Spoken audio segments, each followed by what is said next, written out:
Bonjour et bienvenue au balado Retrouver l'équilibre avec Solutions Humaines et Stéphane Girard ainsi que Kevin Vallée, votre animateur. Et à chaque semaine, on va examiner des relations de couple, des dynamiques familiales avec Stéphane. Et puis, espérer que vous ressortez de ces épisodes-là avec quelques pistes de réflexion.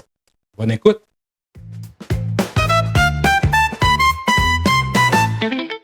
C'est parti pour l'épisode numéro 5 du podcast Retrouver l'équilibre avec Stéphane Girard, médiateur familial et accompagnateur. C'est quoi? Comment? Accompagnement? Thérapeute social. Non, attends. Voyons, tu vois. Travailleur social. Travailleur social. On recommence. Couper. Épisode 5. Oui.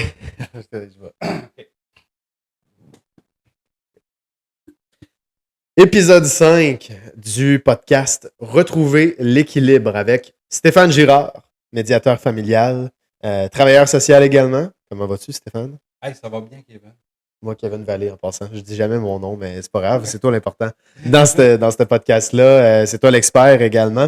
Puis aujourd'hui, le public a demandé l'opinion, justement, et puis les trucs pour savoir c'est quand le moment de se séparer ou de ne pas se séparer. Comment on fait pour savoir si on est rendu là dans notre processus, si on a justement des enfants et qu'on se questionne beaucoup à la maison sur la façon que fonctionnent les choses, sur les sentiments qu'on peut avoir, les conflits qu'on peut avoir. Bref, on s'entend que les questions sont nombreuses et on va essayer d'y répondre du mieux qu'on peut. D'abord, projetons-nous peut-être vraiment à ce moment-là, à cet instant-là dans la vie d'un couple où il y a un des deux qui est assis au comptoir le soir, là, puis est en train de boire un verre d'eau, tu sais, puis tabarouette.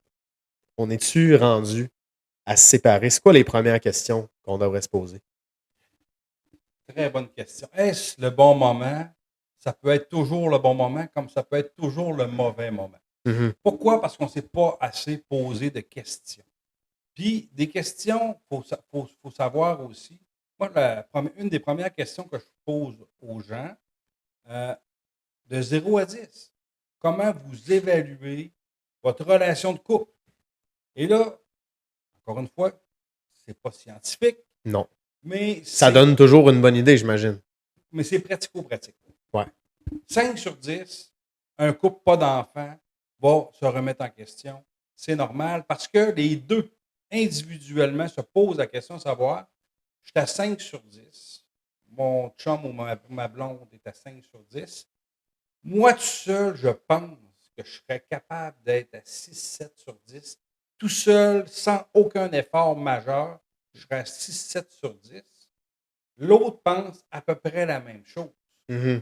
Parce que, à partir de ce moment-là, c'est pour ça que ta remise à question à 5 dit à 2, au lieu d'être plus heureux, on est plus malheureux. Mm-hmm. Mais ça ne marche pas. Fait que là, on se dit, bon, il doit y avoir un problème quelque part. Puis, on pense tout de suite à la séparation.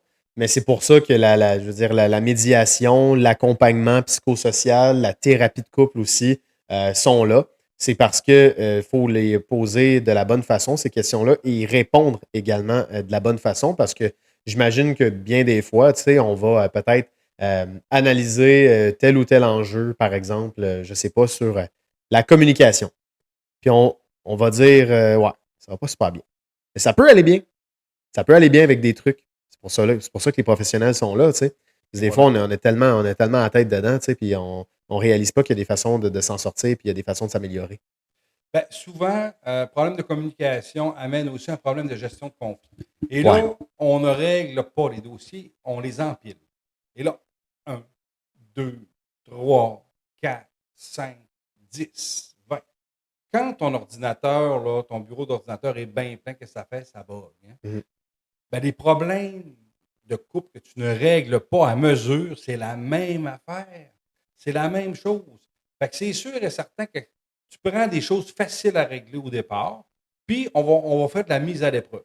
Fait que dans le fond, identifiez-moi toutes les problématiques que vous identifiez dans votre couple. On va prendre la plus facile à régler. Exemple.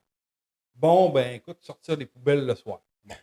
Exemple, sortir les poubelles. Fait que là, c'est Joe qui doit sortir les poubelles, mais il l'oublie tout le temps. Puis là, le camion de vidange passe le lendemain. Puis La les poubelle est poubelles, pleine, puis là, ça les ratons déborde. laveurs s'en vont se C'est ça. donner du fun Puis là, c'est là-dedans. madame qui se fâche, qui va ramasser les déchets par terre parce que le raton laveur est dans le bac à vidange. Fait que, ça, c'est un exemple nono un peu, mais c'est Ouais, du ouais. pratico-pratique que bien des couples vivent, là, justement, qui vide des poubelles. Mm. Fait qu'à partir du moment où j'aime pas ça, les poubelles, ou encore j'y pense pas, ben ça peut être de dire, écoute, fais-le, moi je vais te faire penser. Ah ben OK, on vient de régler le problème. On vient de régler un problème parce on a partagé la tâche en disant, je vais te faire penser parce que moi, quand j'arrive de travailler, les gens, ils ont mis déjà leurs poubelles sur le bord du chemin, puis je sais que j'ai rien qu'à te dire, hey, c'est les poubelles à soir, oubliez-les pas. Tu sais. Moi, je m'engage à te le faire rappeler. Je te le rappellerai pas 12 fois. Ouais. Une fois. Ouais. Après ça, le reste, c'est ta C'est de responsabilité. travailler avec l'autre, peu importe l'enjeu, tu sais, puis c'est la raison pour laquelle j'ai commencé avec la communication, c'est parce que souvent, tout part de là. Tous les enjeux, ou presque, partent du fait, ben, est-ce que tu as bien communiqué? Quelles sont tes attentes? C'est quoi que toi, tu veux, tu sais? La règle des 5 pourquoi. Ouais. 5 pourquoi, les 5 pourquoi, ça a été, c'est inspiré de l'approche Toyota, l'approche Suzuki. Ouais. Puis, eux, pour trouver un problème sur une chaîne de montage, ils ont le principe des 5 pourquoi. Fait que moi, j'ai importé ça de Suzuki. Ouais. J'ai transformé ça Des en chars, Honda. puis ouais. J'ai transformé ça en Honda. Puis, souvent, je vais demander aux gens, allez, faites la règle des 5 pourquoi pour essayer de comprendre un problème, un conflit que vous avez, Ouais. que vous n'avez pas réglé. Puis essayez de le faire entre vous deux. Tu sais, pourquoi que tu ne vas pas aux poubelles? Ben, parce que j'y pense pas. OK, mais pourquoi tu y penses pas? Pourquoi C'est ça, ouais, c'est pourquoi tu que y penses pas? Ben, c'est quasiment satirique d'un enfant. ben oui, c'est ça. Maman, pourquoi C'est ça. OK, mais Exact. pourquoi Et voilà. Mais c'est parce que le monde, il ne creuse pas. Il Ouais. reste juste à la surface au premier niveau. Ouais. Ils ne vont pas au deuxième et au troisième niveau. Fait que c'est sûr, j'y pense pas parce que j'ai un TDA. C'est pour ça. Ah, c'est vrai, tu as un TDA. J'y pensais plus que tu avais un TDA. Mais c'est plate parce qu'il faut que je pense à tout le temps. Je le sais, mais si tu veux, je te dis, tu pourrais te mettre une alarme sur ton téléphone. C'est ça, Tu sais, tu pourrais te mettre une alarme sur ton téléphone. Ah, ben, ou pourquoi tu ne te mets pas une alarme sur ton téléphone? Ah, fait que, tu sais, la règle des 5 pourquoi, ça peut être des petits trucs. On peut rapidement remonter à la source d'un problème puis le régler, tu sais. Et au lieu d'avoir 20 dossiers non réglés, on se ramasse qu'il en reste 5 à régler. On a réglé 15 bebelles, là, c'est des détails. Puis moins il y en a, moins c'est lourd. C'est ça. Puis là, après ça, il y a l'approche du congélateur. OK. Hein? L'approche du congélateur. OK, je t'écoute. Ça, c'est l'approche du congélateur. Ça, c'est inspiré de mon père. Lui, il avait toujours le congélateur bien plein, puis il débordait. Ma mère a 3-4 congélateurs. OK, c'est ça. Pourquoi le congélateur? C'est un dossier qu'on n'est pas capable de régler. Tu sais, c'est un dossier qu'on ne s'entend pas. Ça se peut que moi et ma conjointe, ou moi et mon conjoint, sur un sujet donné, on ne s'entend pas. Et si on ne s'entend pas sur un sujet donné, on peut dire, écoute, on va arrêter de chicaner pour rien. Est-ce que ça a un impact immédiat ici, maintenant, là? Si on ne le règle pas, c'est-tu un cas de vie ou de mort? Non. Est-ce que la famille va être en péril? Non. Est-ce qu'il y a quelqu'un en danger? Non. S'il n'y a aucun danger, là, mais c'est juste qu'on s'ostine parce qu'on n'a pas les mêmes valeurs, on n'a pas la même vision. Surtout ça, C'est possible. avec les enfants, entre autres. Tu sais. Ouais, sur comment élever un enfant, par exemple. Et voilà, tu sais, moi, là, la discipline, c'est comme ça, tu sais, c'est sévère, c'est ça. L'autre, non, moi, la discipline, j'aime ça y aller avec une approche positive, puis je vais proposer des choix, tandis que des fois, l'autre, non, c'est toc, toc, toc. Ça, il faut en parler aussi avant. Ça aussi, il faut en parler, il faut prendre le temps de s'entendre, mais on est capable de s'entendre là-dessus aussi. Puis, dans ce temps-là, on peut trianguler via les règles, via ce qui est recommandé, via ce qui est reconnu cliniquement ou scientifiquement dans la communauté, ou selon exemple, la santé publique. Santé publique au Québec, on a une très bonne santé publique, puis ils ont des belles recommandations, exemple, pour la consommation des écrans pour les adolescents. Maximum 2 heures par jour. Hier, j'étais avec une adolescente de 14 ans qui consomme allègrement du téléphone, puis qui fait des crises de panique. c'est assez facile, 1 plus 1, ça fait 2. Là, tu sais. Mhm. Mais c'est un exemple. Mais vous comprenez que ça vaut la peine de s'organiser pour aller creuser un petit peu plus. Puis des fois, on peut éviter Être à l'écoute, être à l'écoute, être ouvert. Parce que être si ouvert. tu pars sur un problème et tu es boqué, tu le régleras jamais. Ça, Ça prend de c'est évident. l'ouverture. Puis le congélateur permet de décanter. Ouais. Puis, on peut aller faire des exercices pendant ce temps-là. Va donc vérifier sur le chat, va donc vérifier justement la santé publique, va donc vérifier quoi qu'ils disent, les psychologues ou tel scientifique ou les Ouvre-toi un docteurs. livre. Ou, Il en appelle, existe. appelle 811, tu sais. Ouais, c'est ça. Mais va trianguler votre relation Mm. via des choses officielles, des façons de faire, des règles, des Ouais. règlements. Et souvent, moi, c'est comme ça que je vais procéder souvent. On arrive, on identifie le problème et là, on va comment on peut trianguler le règlement de ce problème-là. Il y a Ouais. les règles, les procédures, il y a les instances officielles comme la DPJ, comme les policiers, comme au niveau du code civil, au niveau des lois, des règlements. C'est important de ne pas tomber dans la guerre de PowerPoint. Tu sais, voici pourquoi j'ai raison. Tac. Voici la prochaine diaporama. Diapositive. Ouais, c'est ça. J'imagine que là, c'est ça. Peu importe ce qui arrive, aller chercher de l'information, oui, mais tu sais, aller chercher de l'information ensemble, puis être conscient qu'il faut aller chercher la meilleure possible. Faire un enfant, avoir un enfant, puis l'élever, c'est pas banal. C'est pas banal, puis il faut avoir faut avoir quelque chose de concret sur quoi s'appuyer. Des fois, on y va au feeling. Ben oui. Ben, Le feeling, ça nous mène à peu près là, mais pas jusqu'au bout. Ben, l'intuition, hein, tu sais que c'est la somme, selon Simone de Beauvoir. Ouais, de tes c'est la connaissances. puissance et de ton expérience. Exact, voilà. Fait que ton feeling peut être popé, ça peut dire c'est à peu près par là. Selon mon vécu, ben oui. Sauf que tu vas aller lire, tu vas être documenté, puis finalement, c'est 5 degrés à gauche. Mais c'était pas mal, mais c'était pas tout à fait ça. Moi, j'ai été élevé de telle façon, puis mon père m'a appris que 3 petits points. Voilà. Alors, donc, moi, je pense que c'est ça qu'il faut faire. Mais après lecture, après avoir écouté un documentaire, je me rends compte que... Un balado. Ouais, un balado. Ouais, bon point. Belle plug. Là, à ce moment-là, tu vas réaliser que peut-être que tu y pensais, tu y croyais aveuglément, sans nécessairement. Fait que c'est pour ça que c'est en tout cas. Moi, je suis gros sur l'ouverture, là, puis l'écoute, là, puis la volonté de se développer et non la volonté d'avoir raison. Tu es un bon candidat pour faire une démarche de couple, éventuellement plus tard quand tu auras une blonde. Ouais, c'est ça. Pas de suite. Pas de suite. Fait que les autres problèmes, les autres raisons pourquoi on veut se séparer ou qu'on n'est pas sûr, on ne le sait pas. Oui, est-ce que je suis encore amoureux, amoureuse? C'est une question importante. Est-ce que j'ai encore du désir pour l'autre aussi? Et là, je vais être plat. Il y a des philosophes, dans le temps des Romains, là, tu sais, de Jules César et tout ça, là, Sénèque, ou je ne sais pas qui, en tout cas quelque chose comme. Là. Il disait, l'amour-passion, ça dure 3 ans, maximum, entre 2 et 3 ans. Après ça, c'est plus de l'amour-passion. On tombe à un stade plus d'amitié que d'amour. Ben, c'est de l'amour-amitié, on va dire ça. Fait qu'eux, ils appelaient ça déjà, ils disaient que l'amour-passion, ça dure entre 2 et 3 ans. Puis après, il n'y en a plus. On ne peut plus appeler ça de l'amour-passion. Non, c'est ça. C'est une forme d'amour qui évolue vers plus de l'amitié. Et ça, beaucoup de couples ont de la difficulté à transiter ça, à faire une transition vers est-ce qu'on est des bons amis parce qu'on ne le reconnaît plus, peut-être, dans le sens que tout ce qu'on a vécu à date, c'est des petites relations d'1, 2 ans, 3 ans. On n'a que vécu la passion.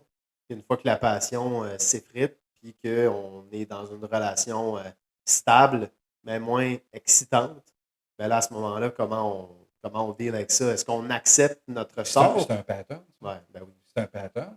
Puis, il y a quelqu'un qui me disait moi, mon ami est en amour avec le fait de tomber en amour. Parce certains pourraient dire ça de moi aussi. c'est tellement le fun de tomber en amour. Ben oui, ben oui. Mais c'est moins le fun de se séparer. Fait que un peu, oui. Fait que ça fait partie des autres raisons. Il y a d'autres raisons aussi. Oui, les enfants, ça amène des divergences, comme tu parlais tantôt, des valeurs. Il y a aussi les conflits qui sont non réglés, la communication. Il il y a aussi des. Là, on va tomber plus dans des problématiques individuelles qui ont un impact sur le couple, comme une infidélité. Ça veut dire que quelqu'un vit. L'infidélité, c'est un symptôme d'un malaise Ouais. ou d'un mal-être. D'un désir d'autre chose qui part d'un. Ben, c'est parce que si tu prends la décision de faire le pas, d'aller voir ailleurs, c'est parce qu'à quelque part, soit qu'il y a un manque. Des fois, c'est du sabotage. Des fois, c'est de l'auto-sabotage. Des fois, c'est parce que tu peux dire: Ah, j'ai eu de l'occasion, puis on a pris de la bière un peu, on était sur le party. Ouais, mais c'est parce que quelque part dans ta tête, avant même que le party soit commencé, ta porte, là, Mhm. clic, clic, la porte Il est y en a que complète. leur porte est fermée, même s'ils Puis, sont dans un coma éthylique. Là, c'est ça, elle va être fermée. Là. Ben, c'est ça. Tandis Fait qu'il que y en a c'est d'autres, pas, qui sont tout le temps ouvertes. Là. exact. Ouais. Fait que là, c'est l'autre chose. Mhm. Fait qu'il y a ça aussi. On parlait d'infidélité, mais on parlait aussi de dépendance, alcool, drogue, qu'un des deux ou les deux vivent. Ça, c'est un problème important aussi. Problème de santé mentale non résolu également. Fait que c'est sûr que quelqu'un qui a un trouble bipolaire et qui n'est pas traité, ben c'est sûr qu'il peut y avoir des ups et des downs là-dedans, à Non, peu c'est près. clair. Ça peut être très difficile à vivre dans un couple et dans une famille, d'autant plus s'il y a des enfants. Puis que la personne refuse de se faire traiter. Ouais. Parce qu'une personne qui a un trouble bipolaire, mais qui est bien traitée, un bon traitement médicamenteux avec un suivi avec un psychiatre et tout ça, peut mener une vie normale ou quasi normale. Puis c'est pas écrit dans son front, puis il n'y a personne qui va pratiquement s'en rendre compte.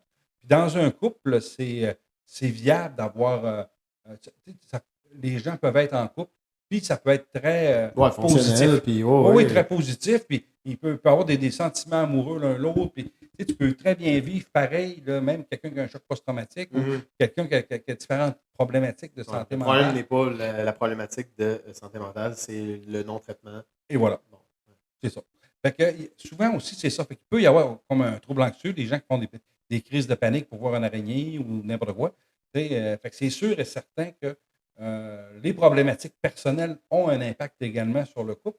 Et si la personne refuse tout traitement, que ce soit un alcoolique, que ce soit un toxicomane, que ce soit une personne qui est bipolaire ou même schizophrène, s'il n'y a pas de traitement, la personne refuse tout traitement, bien, ça risque d'amener vraiment à un moment donné à pousser la relation vers une remise en question. Ben oui, parce qu'on ne peut pas aider quelqu'un qui ne veut pas se faire aider. C'est un des plus grands clichés du monde, mais tellement vrai, puis surtout très décourageant pour la personne qui essaie d'aider et qui, un jour, inévitablement, doit abandonner, doit dire, bon, regarde, j'ai tout essayé, puis voilà. C'est peut-être à ce moment-là que tu arrives et tu dis, OK, c'est un ultimatum. C'est ça. Puis de là, quand on regarde dans notre grille là, décisionnelle, au niveau de l'espoir, quand ça fait 1 an, 2 ans, 5 ans, 10 ans que tu essaies d'aider la personne à s'aider, puis elle ne veut pas, ben là, à un moment donné, tu arrives au constat que tu as fait le tour et il ne se passera jamais rien. Ouais.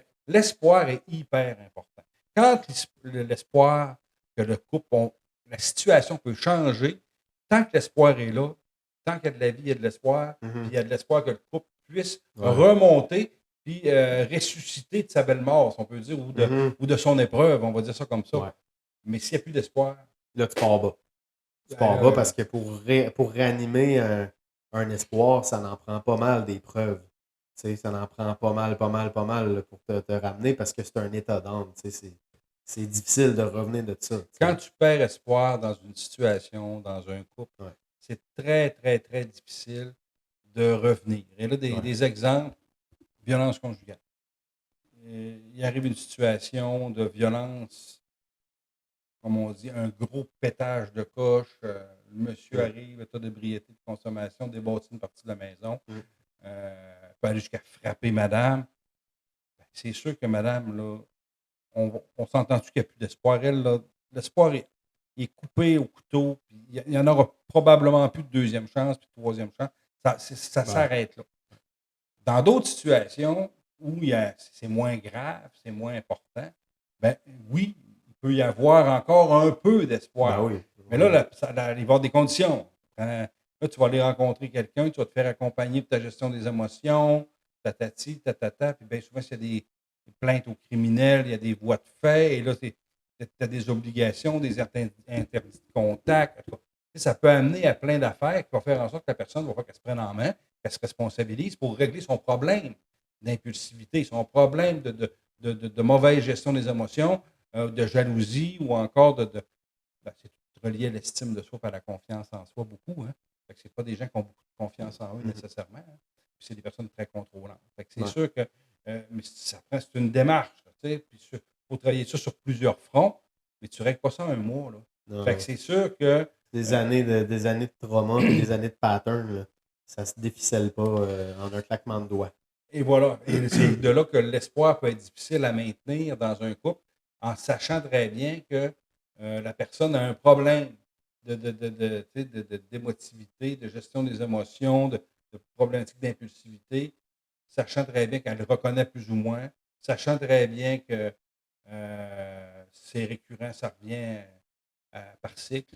Fait que c'est sûr et certain que dans ce cas-là, l'espoir qu'il y ait un changement majeur, à moins d'avoir un électrochoc ou d'être frappé par la foudre, là, de façon, j'exagère, là, mais on s'entend qu'il faut que quelqu'un veuille. Puis il faut que quelqu'un mette, comme on dit, les bouchées d'eau pour vraiment vouloir changer, mais sinon, ça ne changera pas. L'espoir, là, dans ces cas-là, tous les cas de dépendance, c'est la même affaire. Souvent, là, ça prend entre 5 et 10 fois d'arrêt à une personne dépendante pour être capable d'arrêter vraiment. Que ce soit alcool, drogue, le jeu. Fait que c'est rare, extrêmement rare. La personne arrête de consommer, paf, du jour au lendemain. Elle consommait 12 bières tous les jours depuis 5-10 ans, puis elle arrête du jour au lendemain. Les chances que ça réussisse, c'est à 1, 2, 5%. On n'est pas dans les 50%.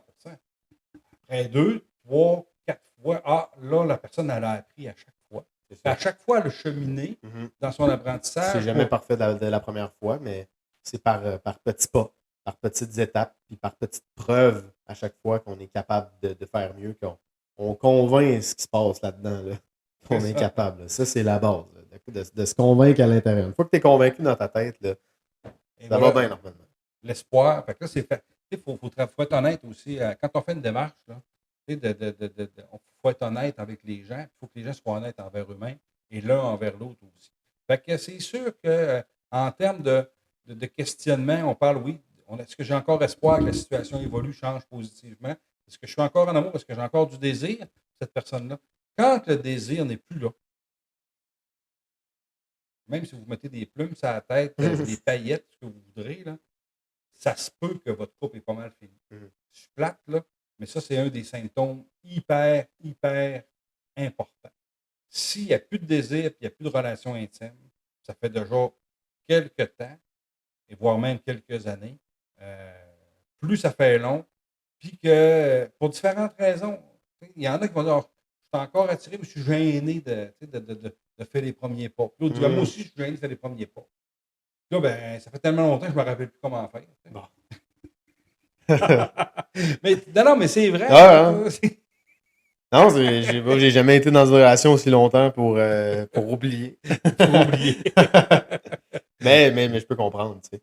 Puis quand tu parles de désir, puis après ça, d'espoir, etc., puis bon, c'est comme quasiment une liste de 10 questions qu'on peut poser aux gens pour aller se chercher une note sur 100, voir dans quelle catégorie qu'on est, tu sais, etc. Par contre, gros bémol, là, c'est que dès qu'il y a des enfants impliqués, des fois, on va le toffer. T'sais, des fois, la séparation, elle ne va pas venir. C'est ça, surtout des enfants en bas âge qui sont encore très, très sensibles à tout ça. Là, à moins que justement un ado qui a 17 ans, là, je veux dire, non, ça va l'affecter, mais c'est pas pareil. C'est pas pareil. Ça va moins aller, disons, profondément dans son développement cognitif, mettons. Et voilà. Quand on ajoute les enfants, on ajoute l'aspect famille. Et là, on a tous des fantasmes en termes familial. Hâte d'avoir une famille, un papa, une maman, 2 enfants, Ouais, tu brises pas le couple, tu brises la famille. Et voilà. Et là, c'est sûr que le fait de briser la famille, ou ton rêve, ta perception, ton fantasme familial, fait en sorte que, au lieu d'être à 5 sur 10, un couple qui n'a pas d'enfants, 5 sur 10 se remettent en question, comme on dit au début. Couple avec enfant, moi j'ai vu moins 2 sur 10. Ah ouais. Puis être encore là. Mais là, c'était vraiment, j'ai plus d'espoir. Ouais. Puis là, je suis en train de préparer ma sortie, mais avec 3 enfants, on s'entend-tu que Ça te faut, tente pas. faut se préparer puis d'avance. Ouais, c'est Puis ça. on peut t'offrir bien des affaires. Puis il y a aussi maintenant une nouvelle réalité qui est la prison financière. Mhm. J'appelle ça de même. 3 enfants, les 2 gagnent à peu près 50 000 chaque. Ils ont là, de peine et de misère, ils ont réussi à s'acheter une maison avant la pandémie. Puis c'est le fun, ça va bien. Ils ont une belle petite maison, ça va, c'est pas pire. Avec 3 enfants. Mais là, tu te sépares demain matin, tu vends tout, puis tu te laisses 25 000 chaque, tu fais quoi? Avec Pas 3 enfants. grand-chose. Avec 3 enfants, puis le pire, présentement, ça te coûte 800 000 par mois chacun pour être capable de survivre, de vivre dans leur maison. Sépare, les loyers sont à 1500, 1600. Ça coûte quasiment le double. Au salaire que tu gagnes, on s'entend-tu que tu es déjà ici, Mhm. puis tu n'as même pas commencé à respirer. C'est ça. C'est pour ça que là, pour ça que j'appelle ça de la prison financière. Il y a des Tu réalités. te sens emprisonné parce que je reste puis je suis heureux à 4 sur 10. Ou bien je sors puis j'aurai pas de scène. Ah ben, je risque d'être malheureux à 2 sur 10, là, Mhm. parce que je vais être encore plus pauvre. Ouais. Mais il y a des couples qui arrivent à ce constat-là. Ils se le disent ouvertement. Financièrement, on n'est pas capable de partir l'un de l'autre. Entre-temps, est-ce qu'on peut essayer de s'organiser pour avoir un arrangement raisonnable? Ouais. Est-ce qu'on peut se respecter? Mhm. On va essayer d'avoir des règles de survie pour le couple. Puis finalement, le couple, de fil en aiguille, vont se raccommoder ou se réconcilier, se rapprocher, voire même que le fait de, au lieu d'avoir des attentes à 10 sur 10, on dit bon, nous autres, là, si on a 5, 6 sur 10, on va être bien content. Ben, un coup que tu as atteint ton 5, 6 sur 10, finalement, le pire est fait. Si on ferait encore une petite coche de plus, on serait capable d'avoir notre 7, 8 sur 10. Mhm. Finalement, on serait peut-être capable de revenir un vrai couple aussi. Ouais. Et pourquoi pas? Et c'est de là que des fois, de partir avec des objectifs plus bas, Mhm. puis de nommer les vraies affaires. C'est vrai. De dire, écoute, financièrement, si on se sépare, on va être tous les deux là, vraiment ben Ça, c'est un bon motivateur pour enligner ses flûtes. Là. mettons que la motivation à faire des changements, là, puis à sortir des poubelles, ça motive son homme, ça.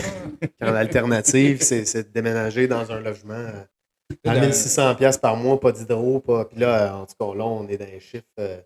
À Montréal, je ne sais pas c'est combien. Là. Moi, là, 4 ans, quand j'habitais là, on était pas mal là. Là. Fait que après la pandémie, après l'inflation des dernières années, ça doit être épouvantable. Là. Ah oui, c'est encore pire pour eux là, à Montréal. Puis c'est pire pour les gens qui n'ont pas de famille. C'est pire pour les gens qui sont immigrants. C'est pire pour les gens qui sont isolés.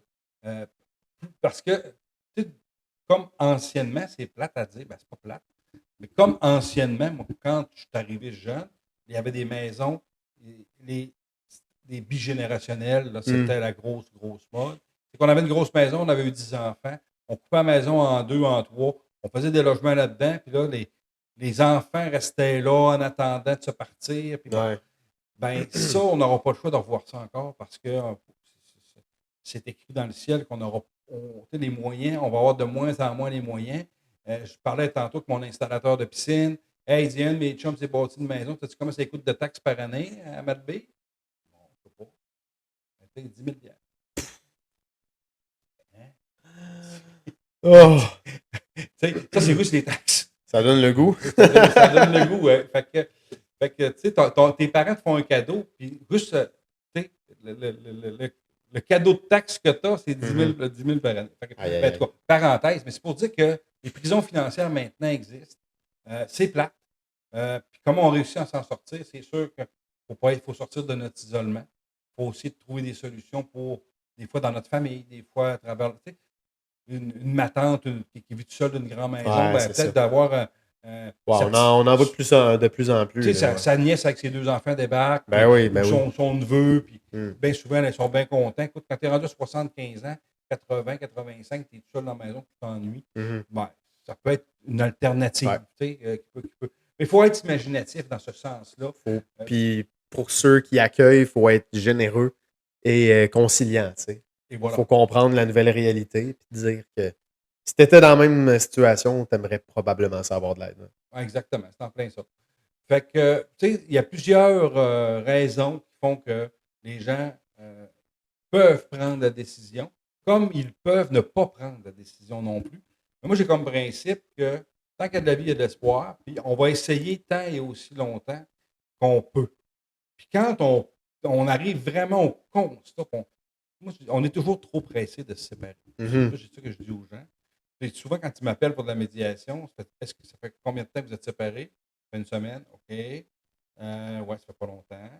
Êtes-vous certain là, que votre C'est séparation, là, définitif. c'est définitif, c'est clair? Voulez-vous qu'on fasse une rencontre de clarification de votre situation pour être sûr? Es-tu sûr qu'il n'y a pas d'ambiguïté, qu'il y en a un qui est plus parti que l'autre?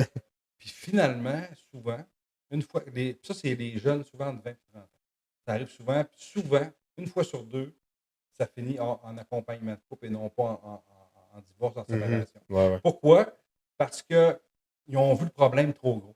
Et ils ont vu la montagne, ils ont vu l'éléphant, au lieu de dire on va le manger à petite bouchée, ben là, l'éléphant, c'est bien trop gros à manger. Mais ils ont comme vu un problème comme insoluble alors que ça ne l'était pas tant que ça. Fait que il y a toujours des solutions, mais c'est sûr qu'il faut prendre des décisions. Puis des fois, on va se fier sur qu'est-ce que la personne nous a dit il y a 6 mois, il y a 1 an, il y a 2 ans. Mais la personne, elle évolue. Là. Moi, je ne veux pas changer de job. Je travaille dans le Nord, je gagne des gros salaires. Il n'y a pas question que je m'en vienne travailler dans le coin ici, tatata. La personne t'a dit ça il y a 2 ans. Puis là, ben toi, là, tu es rendu, tu ne l'as, tu as 2 enfants, tu es épuisé, tu ne comprends plus, ou tu as un enfant.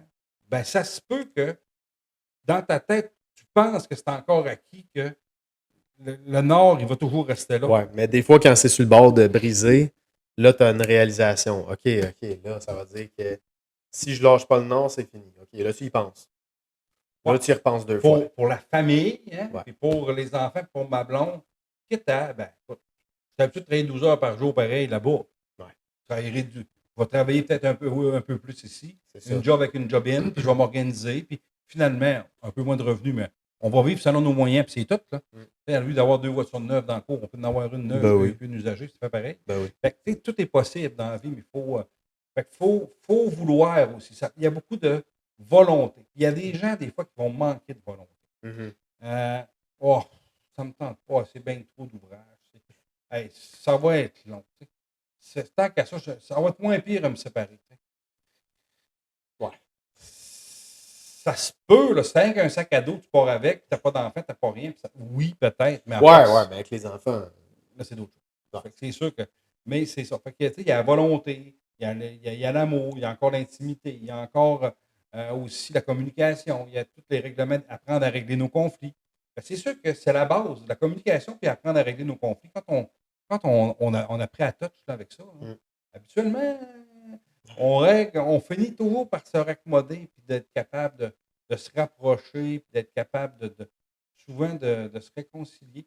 Parce que les couples, souvent aussi, qui vont avoir il y a encore des étincelles entre eux autres, qu'il y a encore des bons conflits.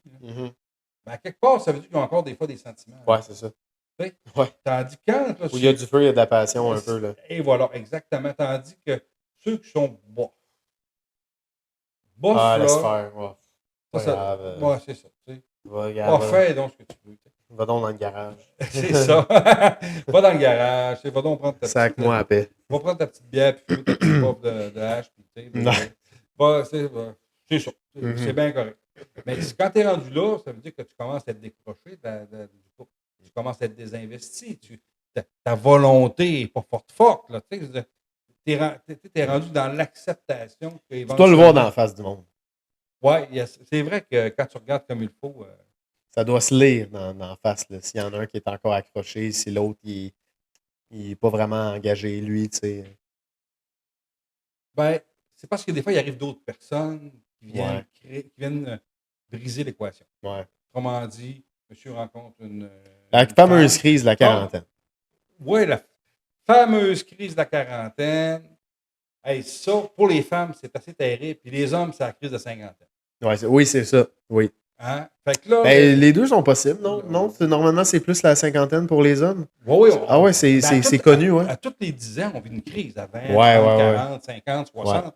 On vit toutes des crises existentielles par rapport au passage de la vie où on est rendu.